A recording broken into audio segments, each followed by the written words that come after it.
La forma más básica es la del aprendizaje asociativo, como cuando un bebé aprende que ciertos eventos en su medio ambiente tienden a estar asociados o relacionados. Los psicólogos distinguen dos tipos de aprendizaje asociativo: el condicionamiento clásico y el condicionamiento operante. Fue Iván Pavlov, un fisiólogo ruso, quien demostró por primera vez un caso de condicionamiento clásico. Pavlov notó que cuando ofrecía carne a los perros, estos salivaban. Entonces Pavlov acompañó el ofrecimiento de carne con el tintinear de una campana, que normalmente no produce ninguna reacción particular en los perros.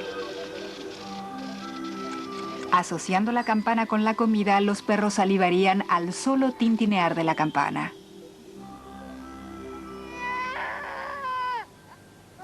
Por medio del condicionamiento clásico, los bebés recién nacidos aprenden, por ejemplo, que la presencia de su madre o del biberón está asociada con la alimentación. El solo verlos es a veces suficiente para calmar a un bebé hambriento e impaciente. Las fobias son miedos intensos que pueden desarrollarse de la misma manera que otras reacciones aprendidas por medio del condicionamiento clásico. Por ejemplo, una persona que una vez tuvo una experiencia traumática con un perro puede asustarse mucho con solo ver a otro perro. Antes un estímulo neutro, ahora le provocará un miedo intenso por medio de un tipo de condicionamiento clásico. Otro tipo de aprendizaje asociativo que juega un papel útil en la vida diaria de los seres humanos y de los animales es el condicionamiento operante. El psicólogo norteamericano Frederick Skinner llevó a cabo un experimento de laboratorio que ilustró este fenómeno. Colocó una rata hambrienta en una jaula. La rata aprendió a oprimir una palanca mecánica porque cada vez que lo hacía era recompensada con un trozo de comida. La recompensa reforzó la conducta, aumentando la probabilidad de que sucediera otra vez. De acuerdo con los principios del condicionamiento operante, un patrón de conducta dado puede ser creado o intensificado si es asociado a una recompensa o, inversamente, disminuido si es asociado con un castigo. Los principios del condicionamiento operante también se aplican a las sociedades humanas. Por ejemplo, un vendedor que logró cumplir con sus objetivos de ventas obtiene una bonificación que reforzará sus acciones. Dos procesos fundamentales conocidos como condicionamiento clásico y operante ayudaron a los psicólogos a entender mejor las conductas humana y animal. A principios de siglo, el gran psicólogo ruso Iván Pavlov hizo un descubrimiento que se convertiría en un hito en el campo del aprendizaje. Estaba estudiando el reflejo de salivación en los perros durante la digestión. Observó que luego de haberlos traído varias veces al laboratorio, comenzaban a salivar aún antes de que les trajese el alimento. ¿Por qué se había alterado el reflejo innato del perro? Pavlov quedó fascinado y cambió la dirección de su investigación para enfocarla en lo que llamó reflejo condicionado. Él sabía que ante la presencia de alimento, el perro comenzaba a salivar. El estímulo no condicionado, la comida, producía una respuesta no condicionada, la salivación. Luego de una serie de experimentos, descubrió que si un estímulo nuevo y no relacionado, como una campanilla, se hacía sonar varias veces antes de traer la comida, los perros aprendían a salivar con solo escuchar su sonido, a pesar de no recibir alimento alguno. El estímulo condicionado, la campanilla, producía una respuesta condicionada, la salivación. Más aún, cualquier estímulo relacionado con la comida producía la salivación. Este proceso de aprendizaje por asociación se dio a conocer como condicionamiento clásico. La contribución de Pavlov. El condicionamiento clásico ayuda a explicar muchas reacciones aprendidas y automáticas, pero hay otros comportamientos más complejos. En 1911, el psicólogo norteamericano Edward Thorndike Propuso un principio de aprendizaje llamado la ley del efecto. Creemos que la conducta depende de sus consecuencias. Basándose en las ideas de Thorndike, el psicólogo Skinner comenzó una serie de experimentos con animales en los años 30, con los que entendió cómo las consecuencias positivas y negativas moldean la conducta. A este proceso le dio el nombre de condicionamiento operante.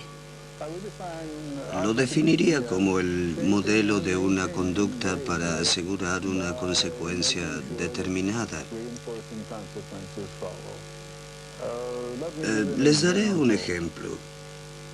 Si tenemos una paloma común, caminando tranquilamente por un lugar pequeño, observemos lo que hace. Luego decidimos condicionar un poco su conducta.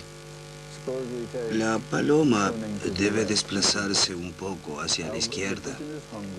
Tiene hambre y le podemos ofrecer algo de comer para reforzar la consecuencia. Aguardamos a que voltee y le ofrecemos comida. Casi de inmediato la vemos repetir el movimiento con más rapidez y frecuencia que antes. Si esperamos un poco más y no le ofrecemos nada, dejará de voltear hacia la izquierda. Todo acabó. La respuesta terminó. El operante desapareció. La extinción es consecuencia de la falta de retribución.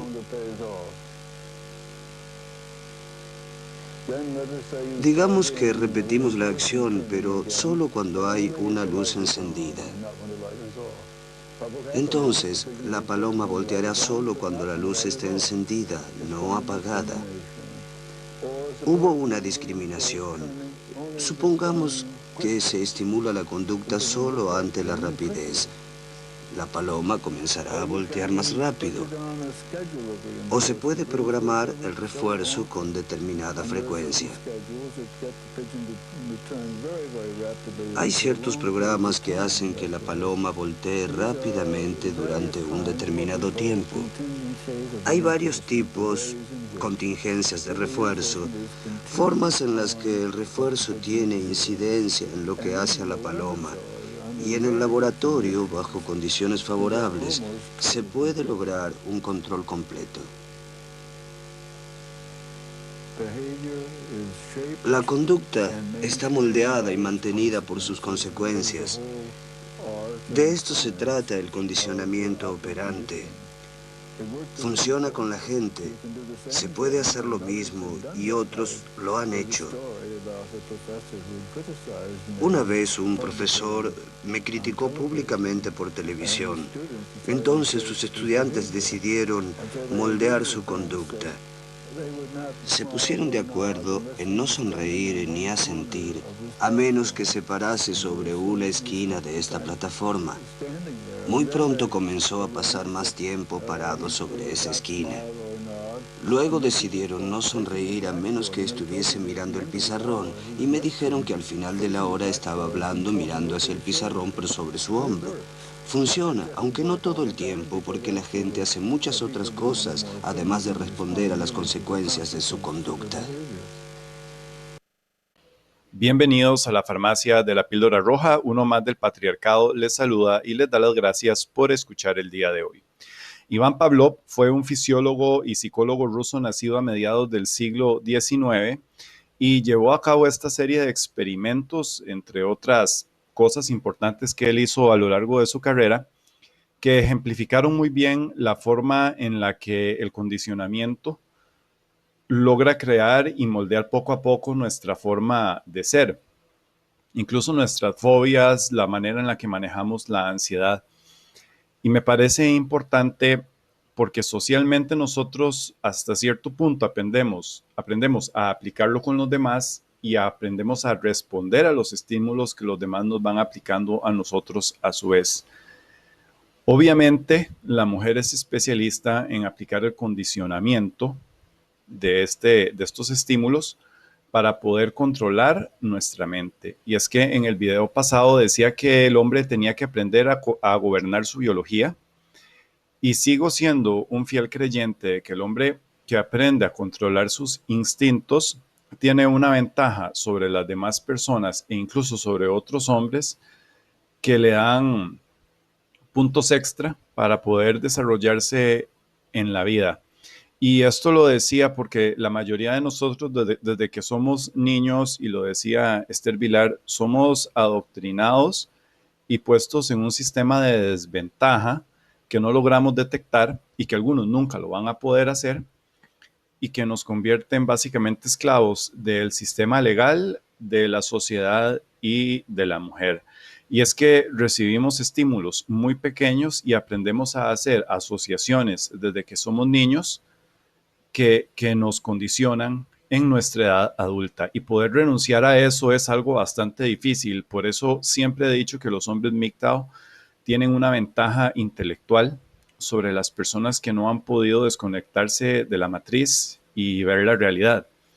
Incluso la forma más fácil en la que usted le quita poder a una mujer es dejando o no permitiendo que ella tenga un control sexual sobre usted. En el momento que ella pierde ese dominio y manipulación sexual que tiene sobre usted, el poder pasa a sus manos y usted tiene un control sobre usted mismo y sobre muchos aspectos que le perjudican de la sociedad en su poder. Y eso es una gran ventaja que nosotros tenemos para la vida, en especial en la sociedad feminista, ginocentrista e hipérgama en la que nosotros vivimos. ¿Y por qué lo digo? El ser humano aprende, por ejemplo, mediante manipulación, a otorgar ciertas cosas a cambio de otras. Eso es como un sistema de mercado emocional, no de mercado social como lo conocemos con el dinero, sino de mercado emocional. Muchas mujeres cuando se casan aprenden a que el hombre va al trabajo o que les puede proveer y que ellas hacen un tipo de moneda de cambio con el sexo, y eso es un tipo de condicionamiento que nosotros tenemos. Incluso si usted ve lo que es la propaganda hoy en día, revistas, internet, televisión, vamos a ver que la figura sexual de la mujer está ultra explotada y vivimos en una sociedad sobresexualizada. Y ese es un estímulo constante que se le vende al hombre. Incluso se le dice que el número de conquistas románticas que ha tenido o el número de mujeres con las que ha dormido es lo que determina su éxito o un tipo de estándar de popularidad o poder social que nosotros tenemos. Y se dejan de lado éxitos personales en otros aspectos. Incluso los propios hombres se tienden a burlar de los incel o de los TFL, como si fueran fracasados cuando desde mi punto de vista no lo son. Porque yo prefiero ver un hombre totalmente solo de por vida que un hombre de por vida pagando una pensión alimenticia a una persona que ya tiene otra pareja o que lo ha tratado mal o incluso le ha pagado una denuncia. Usemos la lógica, eso es así. Ahora, cuando Iván Pavlov hizo esta serie de experimentos con perros que veíamos, se cuestionó si esto funcionaba exactamente igual con humanos, y no pasó mucho tiempo hasta que se hizo un experimento muy controversial, el experimento del pequeño Albert, algo que con los estándares de investigación científica de hoy en día no se podría lograr, pero se logró determinar que ese tipo de estímulo funcionaba prácticamente similar con los seres humanos. Vamos a ver el experimento de Albert en video y pronto regresamos para seguir comentando. Otro psicólogo norteamericano muy influenciado por Pavlov fue John B. Watson. Watson creía que en psicología lo único viable de estudio científico eran las conductas aprendidas observables. Atacó las doctrinas sobre rasgos heredados e instintos como causa de un comportamiento. En su lugar, habló del poder ilimitado del condicionamiento y del control del entorno para modelar el comportamiento tanto de animales como de seres humanos. Para estudiar el poder del condicionamiento, Watson utilizó bebés como sujetos de estudio, tal como vemos en estas imágenes de 1920. Watson demostró que se podía aprender emociones fuertes en una situación por condicionamiento y después generalizarlas o transferirlas a otras situaciones similares sin tener que repetir el condicionamiento original. Watson y su ayudante, Rosalie Reiner, condicionaron a los bebés para asustarse con un ratón blanco que antes les había gustado. En este caso, trabajaron con un bebé de 8 meses, el pequeño Albert. Cada vez que aparecía el ratón, se hacía sonar un ruidoso gong que alarmaba al bebé. Poco después, la aparición del ratón solo era suficiente para asustar al bebé y hacerle llorar. Se estaba operando un condicionamiento clásico. Cuando el bebé se alejaba gateando del ratón hacia un sitio seguro, su comportamiento resultaba recompensado y de este modo su miedo se reducía. En ese momento se estaba operando un condicionamiento instrumental. Más adelante, cuando el bebé veía algún estímulo similar al ratón, un conejo, un perro, un abrigo de piel, una máscara, su miedo aprendido se había generalizado para cualquiera de ellos. Aquellos bebés que antes no tenían miedo de nada, ahora se atemorizaban fácilmente por una gran cantidad de cosas inofensivas. Este primer estudio de Watson fue controvertido debido a la utilización de bebés. Hoy en día, un experimento de este tipo no podría llevarse a cabo debido a las estrictas directrices éticas que gobiernan el tratamiento de todo tipo de sujetos de investigación, tanto humanos como animales.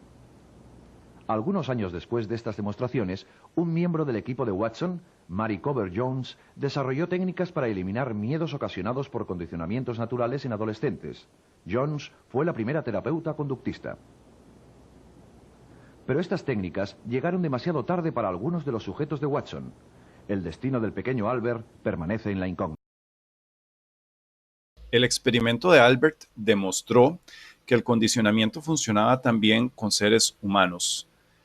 Este fue un avance muy importante en lo que fue el campo de la psicología y la comprensión del comportamiento del ser humano. Incluso en sociología sabemos que también funciona desde, por ejemplo, los medios de comunicación. Los nazis utilizaban la propaganda como un tipo de condicionamiento. Y sabemos que el ser humano es sumamente susceptible a esto y que determina nuestra forma de ser, nuestra forma de actuar, incluso nuestra ansiedad, porque si tenemos una fobia, desarrollamos ansiedad como un método de protección personal para prevenirnos a nosotros de este tipo de peligro que nuestra mente ha detectado. Cuando el experimento de Albert se llevó a cabo y se notó el daño psicológico que se le había hecho a los niños, después a la mayoría de ellos se les dio un tratamiento que logró revertir estas fobias inducidas de una forma satisfactoria. Lamentablemente no todos pudieron superarlas, pero la mayoría sí. ¿Y cuál es la importancia del experimento de Albert? No solo demostrar que el ser humano funciona mediante condicionamiento, lo cual fue un gran avance, como ya dije, sino que también era posible revertirlo. Y cuando yo decía gobierna tu biología, es porque también se puede revertir. Un hombre que ya ha aceptado tomar la píldora roja y conocer la realidad de las dinámicas sociales entre hombres y mujeres de nuestra psicología tan distinta, pero similar a la vez, tiene que saber que es posible controlar la forma en la que nosotros actuamos y pensamos e incluso que vemos a las mujeres, porque vivimos en una sociedad sumamente sexualizada, donde la figura de la mujer es explotada y, como decía, se condiciona algún tipo de éxito personal por el número de conquistas o parejas que se tienen, incluso como si fuera importante cuando no lo es del todo. Ahora, la forma más fácil de desarmar a una mujer es cuando usted le quita el poder sexual que ella tiene sobre usted. La mujer aprende a manipular desde muy niña con eso a los hombres, y si nosotros logramos quitarles esa arma, el poder y el control pasa a nuestras manos. Y es que, como decía Esther Vilar, a nosotros nos cría una mujer y luego pasamos a la escuela, donde la maestra por lo general va a ser una mujer, y nosotros como hombres aprendemos a obedecerles y a necesitarlas. La mujer, en cambio, tiene una menor presencia masculina durante su desarrollo, porque el padre por lo general va a estar trabajando, y cuando ingresa a la escuela, la minoría de profesores que le están diciendo qué hacer o de los cuales depender van a ser hombres. La mayoría van a ser mujeres. Entonces, la presencia masculina en el desarrollo psicológico de la mujer va a ser muchísimo menor que en el caso del hombre. Por lo tanto, la mujer necesita menos del hombre que el hombre de la mujer. Y este tipo de condicionamiento nos lleva a nosotros a ser incluso dependientes de ellas. Y si, por ejemplo, pasamos el condicionamiento que acabamos de ver al lado opuesto, o sea, no como en el experimento de Albert, que funcionaba con sustos para generar un trauma, sino con estímulos positivos, pues nosotros vamos a generar químicos en el cerebro que nos van a impulsar a repetir las experiencias que nos han generado un estímulo o una reacción positiva. Por eso muchos hombres se vuelven mujeriegos y necesitan de la aprobación femenina y de estar constantemente tratando de atrapar mujeres, porque la respuesta positiva que tuvieron en el pasado la quieren seguir repitiendo. Obviamente, ya cuando se han llevado un par de experiencias negativas, algunos no van a querer, otros no se van a dar cuenta y otros no podrán renunciar al estímulo, aún que sepan la realidad. Por eso es que hay muchos MGTOW que van a volver a la plantación, así como en el experimento de Albert. Algunos niños no pudieron ser removidos mentalmente del trauma que se les había causado. Algunos hombres nunca van a poder dejar de ser blue pillers o manginas. Algunos sí van a tener la capacidad y son personas con la mente muy fuerte, y es lo que yo siempre he dicho del hombre MGTOW, que son hombres con un privilegio mental por encima del blue pillar, porque ellos mismos se han podido dar cuenta de la realidad y aceptarla.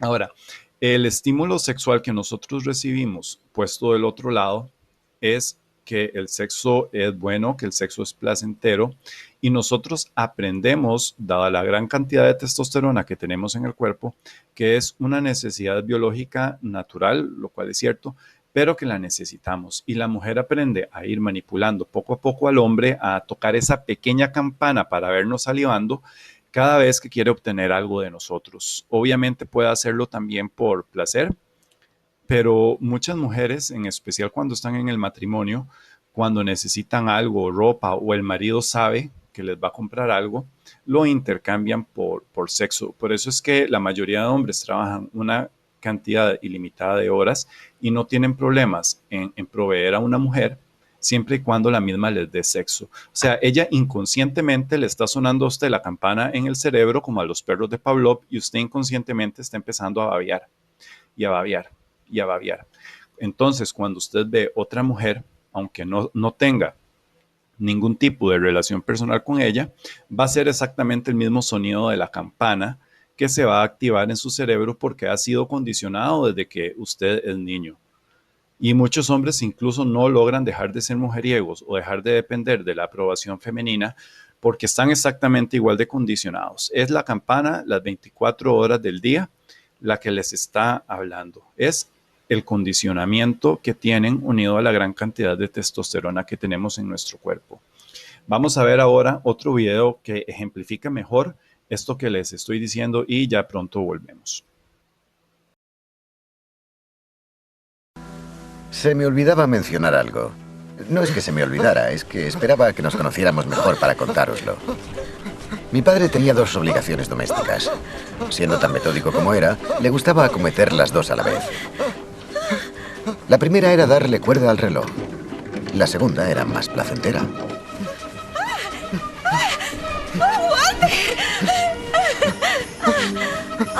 Quizá conozcáis la teoría de Locke sobre la asociación de ideas. Ha sido actualizada por Pavlov y su perro. Si el perro oía el metrónomo cuando le daban de comer, comenzaba a asociar el metrónomo con la comida. Al final, si oía el metrónomo aunque no le dieran de comer, el perro comenzaba a salivar. Una asociación similar arraigó en la cabeza de mi madre entre una obligación doméstica y la otra. En cuanto oía a mi padre dándole cuerda al reloj, ella, digamos que, empezaba a salivar. Aunque también ocurría en sentido contrario. Al cabo de un tiempo, si se daba de comer al perro sin poner el metrónomo, el perro dejaba de salivar. Por tanto, cuando a mi padre al volver a casa le apetecía tanto cumplir con una de las obligaciones que se saltaba la otra, cogía a mi madre por sorpresa. Walter. Elizabeth. No había manera de que ella produjera saliva.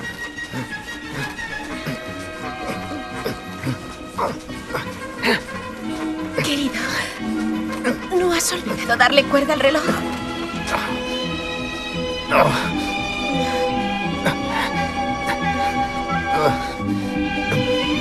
Por eso, las circunstancias de mi concepción fueron tan confusas como las de mi nacimiento. Buenas noches. Biológicamente, la mujer es experta en marketing. Esa es la realidad. Son expertas en marketing. Se promocionan y lo hacen de una forma muy natural e incluso biológica. Por eso ellas se visten de determinada manera para captar la atención, incluso competir con otras mujeres. Por eso se maquillan, se arreglan el pelo e incluso tienen un tono de voz más infantil que nos genera confianza y que nos atrae a nosotros como hombre. Es todo un proceso de marketing, es un proceso de campanazos mentales que nosotros estamos recibiendo constantemente desde que somos niños e incluso hiperinflado por los medios de comunicación, el internet, revistas, periódicos, etc. Los hombres estamos totalmente bombardeados por este tipo de campanazos. Incluso si ustedes ven el fracaso de la prostitución masculina o el fracaso, por ejemplo, de los modelos masculinos que incluso reciben menos salario que el de las mujeres, para aquellos que les interesa el tema de la igualdad salarial, nosotros no tenemos tanto éxito en eso porque a ellas no se les activa esa campana biológica. La campana biológica de la mujer, la que la hace salivar como a los perros de Pavlov, viene por lo que es el estatus y el recurso material y ese instinto biológico de procrear y tener un hombre proveedor y protector a su lado. El del hombre funciona totalmente diferente y ellas lo conocen, ellas lo saben desde que son muy niñas porque incluso si no tuvieran ese instinto muy desarrollado, lo van a aprender de sus propias amistades como otro estímulo que se pasa de persona a persona en la sociedad. Es un tipo de aprendizaje, si así se quiere ver. Es importante saber que parte de la Matrix es este condicionamiento y que no todos los hombres van a poder desconectarse de ella, porque al igual que en el experimento de Albert, muchos niños recibieron tratamiento y no lograron superar las fobias que se les habían inducido cuando eran niños, muchos hombres no van a poder dejar de ser blue pillers ni manginas. Y esto asegura lo que es la sobrevivencia de la especie. Porque si todos los hombres fuéramos MGTOW y nosotros no nos reprodujéramos más, incluso la especie estaría en peligro. Pero el condicionamiento al que han sido expuestos todos los hombres desde que son niños y del cual algunos no se van a poder librar, garantizan lo que es la permanencia o de la especie humana. La mujer ha aprendido biológicamente a sonar esta campana en nuestra cabeza y vivimos en una sociedad hipersexualizada que constantemente nos bombardea. Incluso algunos hombres como los TFL o los incel se frustran en un punto enorme porque han recibido tal vez en algún momento de sus vidas un tipo de inducción a alguno de estos procesos psicológicos y escuchan que suena la campana, pero cuando van por la comida no hay nada. Entonces entran en un periodo de estrés y ansiedad, ¿verdad? Recordemos que la ansiedad es para protegernos de procesos que nos han generado angustia en el futuro. Es un proceso mental natural. Y de esta forma es que yo quería demostrar, alertar a los hombres de la importancia de gobernar nuestra biología. Desarme sexualmente a una mujer quitándole el poder sexual que ella tiene sobre usted. Inmediatamente, todo ese poder que usted pierde lo va a ganar a su favor a nivel social y en sus relaciones personales. Incluso se puede aplicar para otros temas. Por eso es que algunos pueblos recomiendan que cuando a usted le gusta una mujer no hay que decírselo directamente porque el poder pasa a manos de la persona que sabe que usted está enamorada de ella y esa persona empieza a jugar con sus sentimientos, a jugar con su persona o a aprovecharse de una forma increíble porque sabe que usted ya le dio un poder que se esconde tras esas palabras de me gustas o te quiero o estoy enamorada de ti, estoy enamorado de ti y empieza a tener un control sobre usted y empieza a sonarle la campana con mayor facilidad y mayor frecuencia. Es muy importante que los hombres, los que estén enfrentando, por ejemplo, procesos de Red Pill Rage, procesos de que se sienten ya solos, de que necesitan una mujer porque biológicamente estamos programados para eso, obviamente, que comprendan que lo que está pasando es un proceso químico y de condicionamiento que nos han llevado a cabo desde el inicio. Incluso los hombres que estuvieron casados y saben que sus esposas los manipulaban mediante el sexo, saben que es un puro condicionamiento a partir de ahora y que ese condicionamiento se puede combatir y se puede salir adelante de él. Hay que controlar nuestra biología para poder ser MGTOWs triunfantes y poder salir adelante en medio de las condiciones sociales en las que nos están manejando hoy en día, porque a punta de campanazos nos pueden meter en una pensión por noviazgo, en una pensión a los hijos, a punta de campanazos nos pueden meter en un divorcio y perder nuestros recursos, nuestro trabajo. A punta de campanazos nos pueden meter en denuncias falsas de violación. Entonces, recordar que el estímulo o la campana, que es la figura femenina, es un condicionamiento y que debemos de ser más fuertes, más inteligentes y saber que se puede salir adelante del mismo para que no nos manipulen. No seamos como los perros de Pavlov, ¿verdad? Era el mensaje que quería dejarles y agradecerles el tiempo que han dedicado para escuchar lo que tenía que decirles. Agradecerles por el crecimiento del perfil de la página de Facebook, del cual dejo un enlace abajo en la descripción, y por el perfil, y por el aumento en la cantidad de seguidores que tiene el canal. Yo les estoy infinitamente agradecido. Muchas gracias a todos. You know, in Sleeping Beauty, you know, Sleeping Beauty goes to sleep. And the reason she goes to sleep is because you have to remember what happens is she has parents who are quite old, and so they're pretty desperate to have a child, like so many people are now. And they only have one child, like so many people do now. And they don't want anything to happen to this child, because like, hey, it's a miracle. And there's only one of them, and she's the princess, and so it's like, we're not letting anything around her, so they have a big christening party, right? And they invite everybody, but they don't invite Maleficent. And Maleficent is the terrible mother. She's nature. She's like the thing that goes bump in the night. She's the devil herself, so to speak. She's everything that you don't want your child to encounter. So the king and queen's saying, well, we just won't invite her to the christening. It's like, well, good luck with that. That's an Oedipal story, right? The Oedipal mother is the mother who devours her child by refusing, by overprotecting him or her, so that instead of being strengthened by an encounter with the terrible world, they're weakened by too much protection, and then when they're let out into the world, they cannot live. And that's the story of Sleeping Beauty, and that's what the king and queen do. And they apologize to Maleficent when she first shows up and say, well, you know, they have a bunch of half-witted excuses why they don't invite her. We forgot. It's like, I don't think so. You know, you don't forget something like that. And she kind of makes that point. It's right, the whole horror of life.